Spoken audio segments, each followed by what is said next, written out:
The bay at Minamata shimmered under the morning sun, waves lapping softly against wooden fishing boats. For generations, the sea had sustained this small town on Japan's Kyushu Island, filling markets with fresh catch and families with pride in their work. But by the 1950s, something was stirring beneath the surface. Fishermen noticed strange behaviors in the waters: fish that swam in circles before floating belly up, shellfish that died in clusters, and seabirds that dropped lifeless from the sky. The community watched with unease, but no one yet understood that the waters they depended on were slowly becoming poisoned. In the years to come, Minamata would become synonymous with one of the most infamous cases of industrial pollution in modern history, a story of corporate denial and human suffering that unfolded like a slow-motion disaster. The first human signs were subtle, almost easy to dismiss. In 1953, a young girl in Minamata began stumbling when she walked. Her speech slurred, her hands trembled, and seizures racked her small body. Doctors were baffled.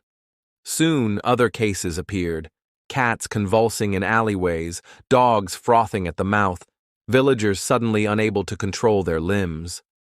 Locals began calling it the dancing cat disease for the way animals staggered before collapsing. At first, it seemed like some strange epidemic, a plague without a name. Families carried loved ones to the hospital in confusion, describing symptoms that ranged from numbness in the hands and feet to sudden blindness, deafness, or violent fits. The illness struck without warning, and once it did, it rarely spared. Minamata was not just any fishing town. It was home to the Chisso Corporation, a chemical company that dominated the local economy. Chisso had operated there since 1908, producing fertilizers and later acetaldehyde, a key ingredient in plastics and chemicals. Its factory loomed over the town, providing jobs for thousands and taxes that funded schools and roads. For many in Minamata, their livelihoods were tied to Chisso. Yet it was Chisso's wastewater that carried the hidden danger: methyl mercury, a byproduct of the acetaldehyde process.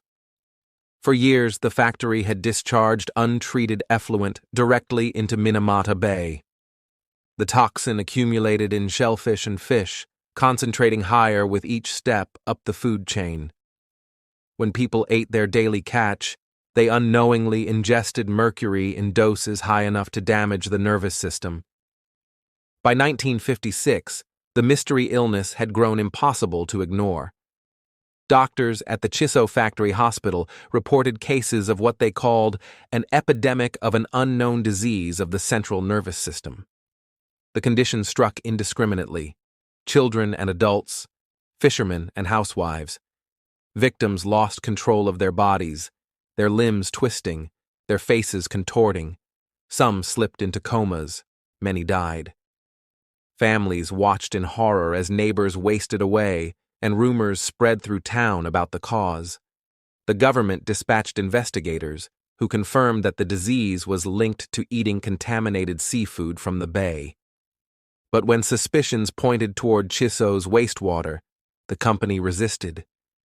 At stake was not only its profits, but its very presence in Minamata. Chisso's response was calculated.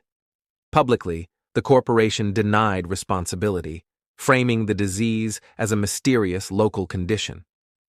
Privately, company researchers already knew the truth. Internal tests showed mercury levels in the bay's fish were dangerously high. Cats fed factory effluent developed the same symptoms seen in humans.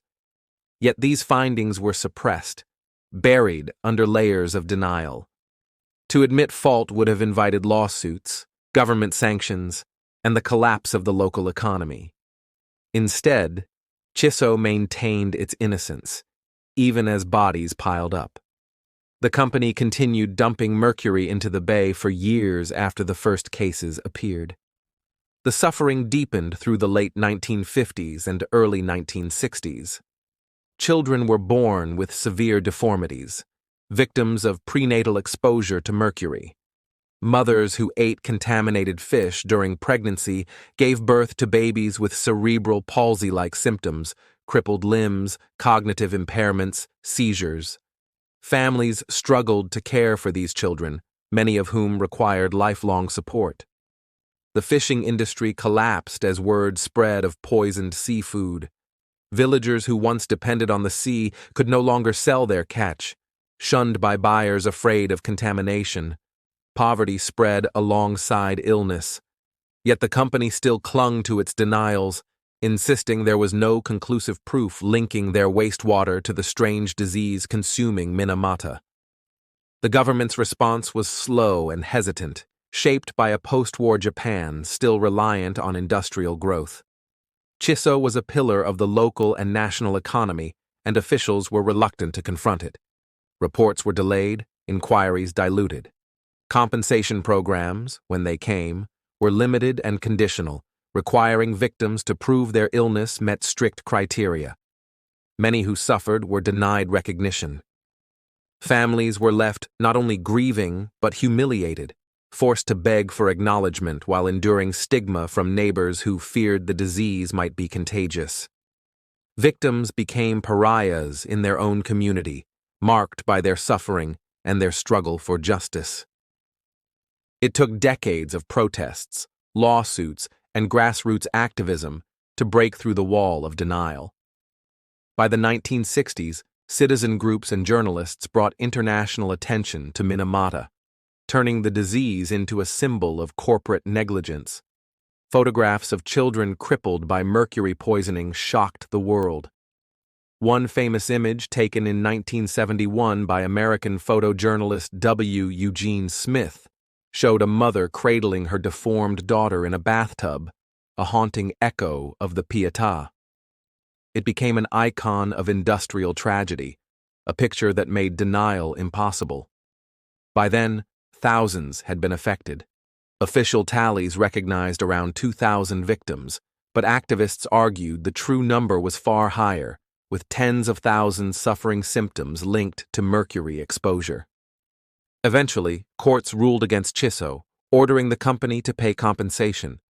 The Japanese government formally acknowledged the disease as mercury poisoning. Yet the legacy of delay and denial meant the damage was irreversible. Entire generations in Minamata grew up in the shadow of the disaster. Families were torn apart, livelihoods destroyed, trust shattered. The bay itself remained poisoned for years, a toxic reminder of what unchecked industry could do when profits were placed above people. Minamata disease was more than a medical crisis. It was a case study in corporate concealment and the human cost of industrialization. It showed how environmental poisons could seep not only into water and food, but into the fabric of communities, leaving scars that never fully heal. Today, the name Minamata stands alongside other industrial tragedies as a warning. The bay has since been cleaned, its waters slowly restored, but the town carries a permanent memory. Survivors and their families still fight for recognition, still live with the consequences of decisions made behind factory doors. What began as fish floating strangely in a quiet bay became one of the defining environmental disasters of the 20th century.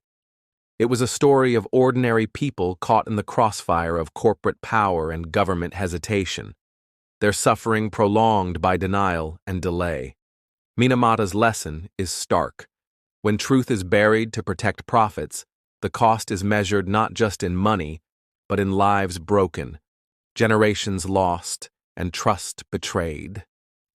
Thank you for listening to Road to Ruins.